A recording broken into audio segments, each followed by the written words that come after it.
टप्पू के पापा, ओ टप्पू के पापा, अरे उठिए।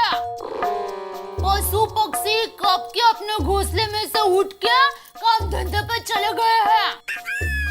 चलिए उठिए जल्दी। लगता है ये ऐसे नहीं उठेंगे, अलार्म बजाना पड़ेगा।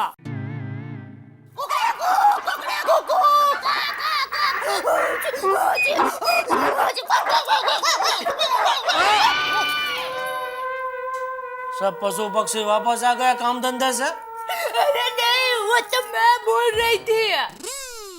कैसा लगा मेरा अलार्म?